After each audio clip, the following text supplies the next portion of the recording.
வரைக்கும் சேனலை சப்ஸ்கிரைப் பண்ணாதவங்க சப்ஸ்கிரைப் பண்ணிக்கோங்க. மகாநதி சீரியல் நியூ ப்ரோமோ என்னென்னு பார்க்கலாம். காவேரி வந்துட்டு ரொம்பவே சந்தோஷமாக இருக்காங்க, டென்ஷனாகவே இருக்காங்க. ஒரு பக்கம் ராகினி வந்து ரொம்பவே சந்தோஷமாக இருக்காங்க.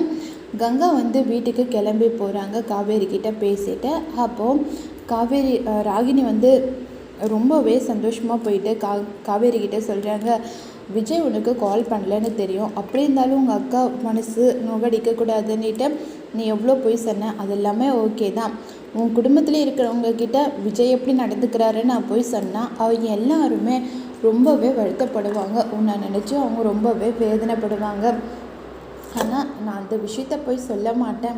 நீ எப்படியோ கஷ்டப்படு, நீ கஷ்டப்படுறத பார்க்கும்போது நான் சந்தோஷமாக இருக்கேன். அவங்க கஷ்டப்படணும்னு நான் நினைக்கல அப்படின்னு சொல்லிட்டு ராகினி வந்து சொல்கிறாங்க. அதுக்கப்புறம் கங்கா கரெக்டாக வீட்டுக்கு போகிறாங்க. அப்போது கரெக்டாக குமரனும் வராங்க.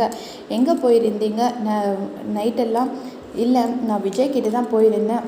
நானும் காவேரி கிட்ட தான் தூங்கிட்டு இருந்தேன். நான் வேறு விஜய் வந்தாரா இல்லையான்னு கூட தெரியாமல் அப்படியே தூங்கிட்டேன். இல்லை, விஜய் வரல, நைட்டெல்லாம் அங்கே தான் இருந்தார். நானும் அங்கே தான் இருந்தேன். நான் மட்டும் இல்லை, நிவினும் அங்கே தான் இருந்தான் அப்படின்னு சொல்கிறாங்க. என்ன சொல்கிறீங்க? நிவினா? ஆமாம், நிவினும் அங்கே தான் இருந்தான் அப்படின்னு சொல்கிறாங்க. அது கேட்ட உடனே கங்கா பயங்கரமாக ஷாக் ஆகுறாங்க. நீ எதுக்காகவும் கவலைப்படாத, விஜய் ரொம்பவே நல்லவர், காவேரியை விட்டு தரமாட்டார் அப்படின்னு சொல்லிட்டு குமரன் சொல்கிறாங்க. இதோட இந்த ப்ரோமோ